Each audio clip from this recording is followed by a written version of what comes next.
is Miss Merritt. I am the 8th grade, or one of the 8th grade social studies teachers at Halls Middle School. I'm actually in my classroom today filming. As you can see the madness that is behind me on my board. It's nice to be in my classroom today, but I definitely miss my kiddos. So if you are one of my kiddos, I miss you very much. But anyway, let's get started. So I believe that I am coming with you with our final KCS at Home Summer Edition lesson for 8th grade social studies. But before we get started, if this video is hard to understand, we've got a couple options in place to help you out. First, you can turn on the closed captions if available. Second, you can adjust the playback speed to help slow down the video, which I would recommend doing because I tend to talk fast. Trying to slow it down for you today, but I can kind of get away with myself sometimes. Third, you can consider watching short clips so you can pause, listen, ask questions, watch again. And then fourth, if you have somebody at home who can watch it with you, I would recommend doing that so that way you guys can stop frequently, talk to each other, make sure you understand what is being said. And there is the bell for my 4th period, should be starting right now. All right, so let's get started. Today's lesson is going to be all about the Reconstruction plans. As you guys know, if you've been following along with the rest of the KCS at Home lessons, the Civil War took place. You guys talked about the major leaders, several of the important battles, and now it is time to put the country back together. So we have to find a way how to take the 11 southern states back into the Union, but we also have to deal with the issues stemming from the emancipation of 4 million slaves during this time.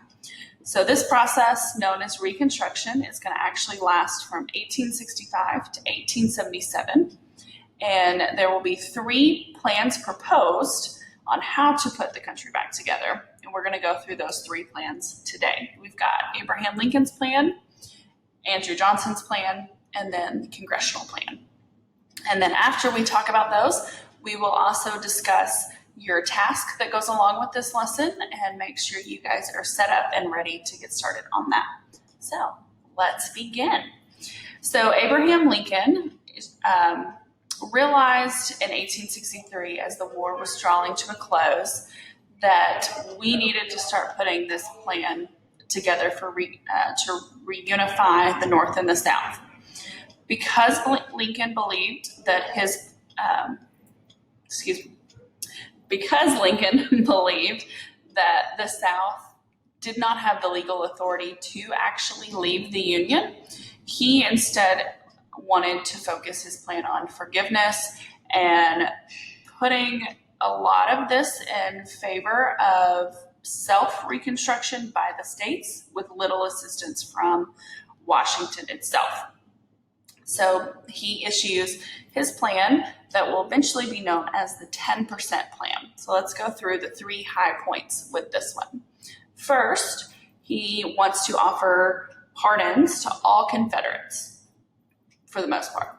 So he says if you take an oath of loyalty to the U.S., you will receive general amnesty. Amnesty means kind of a pardon, forgiveness for those crimes against the U.S. by leaving.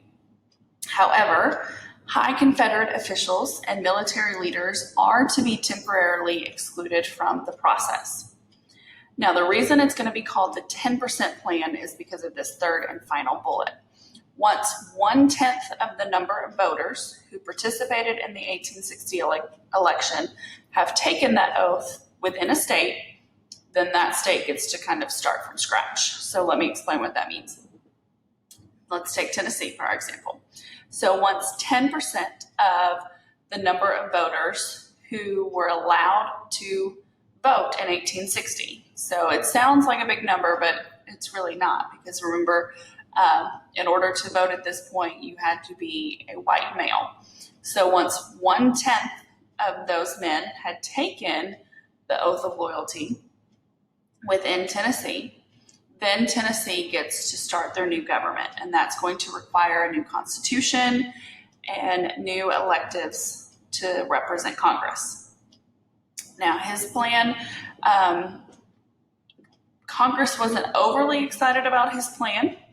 However, his plan's never going to actually get to take off and be launched because of his assassination.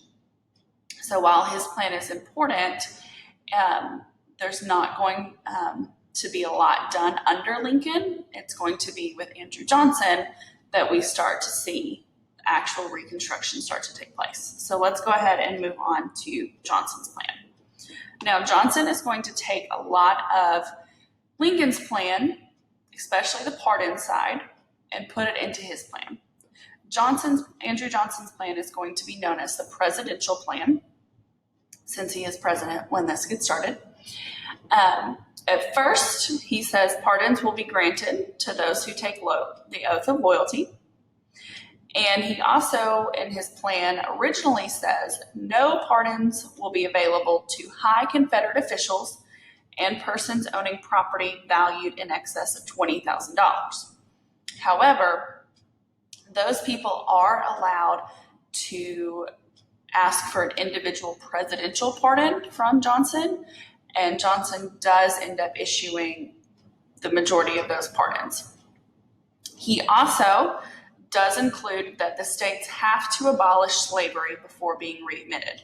Now, by this point, Congress has already passed the 13th Amendment, which abolishes slavery. So all Southern states must ratify that 13th Amendment in order to be readmitted into the South. Now, this is where things are going to start to get tricky in the South, especially with Johnson's plan. Johnson, like Lincoln, kind of has this very hands-off approach that once they kind of do 1, 2, and 3, then the South each Southern state will be allowed to create their own new legislation, create their own new constitution, and then continuing functioning as they want.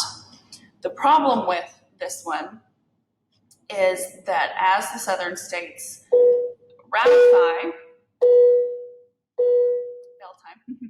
as the states ratify that 13th Amendment and end slavery, the Southern legislations also start to pick up what are called black codes that are special laws that only apply to African Americans. Now, these laws varied from state to state, but generally they contain restrictions that prevent African Americans from gathering in public places, owning or carrying weapons, serving on a jury, voting, learning to read, and even renting land.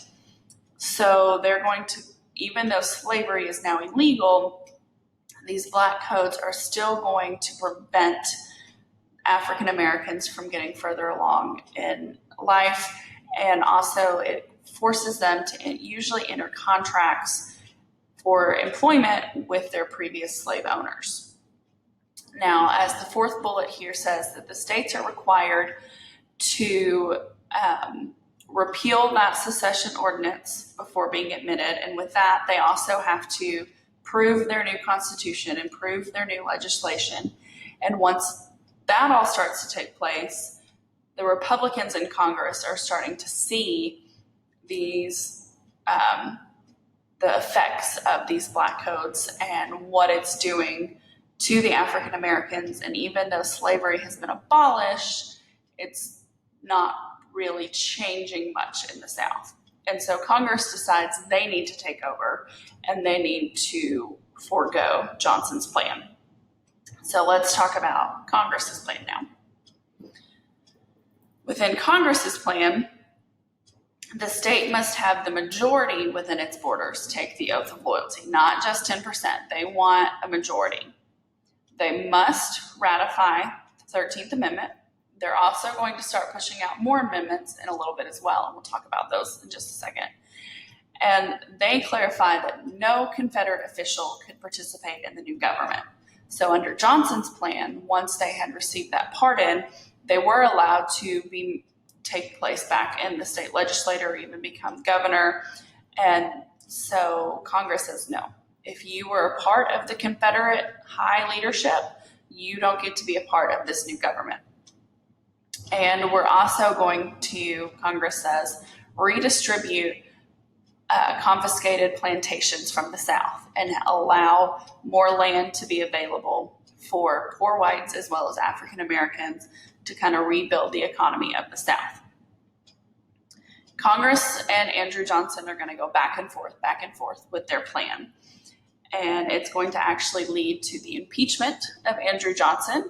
And he is saved by a single vote and does not have to leave office. He's allowed to stay. But eventually, Congress will take the ownership of Reconstruction. And it's going to be with 4 things that they kind of get the South back in effect. So eventually, these 4 things will be passed that are going to solidify how Reconstruction will work. The first is going to be the Civil Rights Act of 1866. Now, this act actually did not affect Tennessee because Tennessee had already rejoined the Union under Johnson's original plan in 1865.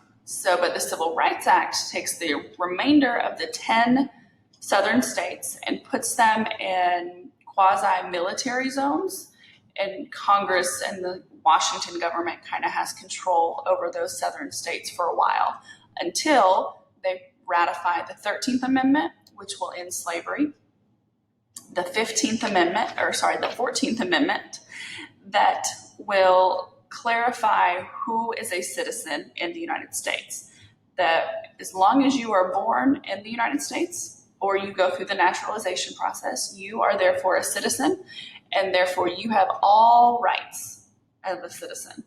And those cannot be abridged or taken away regardless of your life or the color of your skin or your race or anything like that. And so it guarantees African Americans equal protection under the law. And then the 15th Amendment is also going to guarantee African American males the right to vote. So these 4 are going to be known as the Reconstruction Acts, and they are what's going to move the country along and help us get reunified and join us back together. Okay? So those are the 3 plans, and those are kind of the things that are going to get us moving along. So first, let's move to our task before we start checking for our understanding. Okay, so here's the task that is going to go along with our Reconstruction lesson. So you have a chart here where you are going to take information from these sources and kind of organize and categorize some information to make sure we understand the specific details about the Reconstruction plans, who they help, who they hurt, and why. So your sources that you have are this first one that is going to go over the 10% plan. The second one is going to go over the presidential plan. And the third one, the second one is going to go over the Congressional Plan, and then the third one will go over Andrew Johnson's presidential plan. So you guys are going to read through these and disseminate some information, pull out some information, and you're going to, in the first boxes up here, for source 1, you'll just tell me who wrote that plan, basically. Okay? So in this first top row, you just write down who wrote or is responsible for the plan. And then in the middle row, you're going to break down some specific details about that plan, maybe the top 3-4 important pieces that those authors wanted in their plan. And then the bottom one's going to take it a step further. Instead of just knowing what's in the plan, let's talk about who was the plan supposed to help, or who could it hurt, and how do you know that? Okay, so this is going to take some real thinking here, but I know you guys can do it. Okay? Once you have finished that, my computer will let me,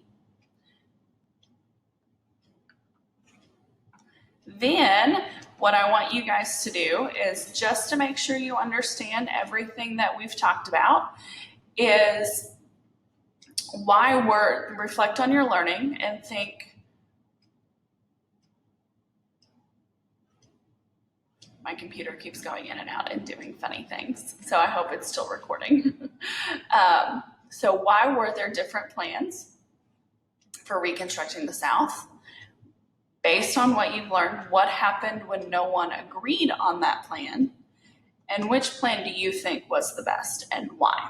Okay, so I know you guys can do this, but if you have any questions, then of course you can always email your teacher and ask for help. And there's, as I always tell my students, Google can be a good source as well. So good luck, and I know all of your teachers can't wait to see you in the fall, although with you guys it'll be a little different because you're leaving us for high school. So good luck in high school, and I know you're going to do great, and have a great rest of your summer.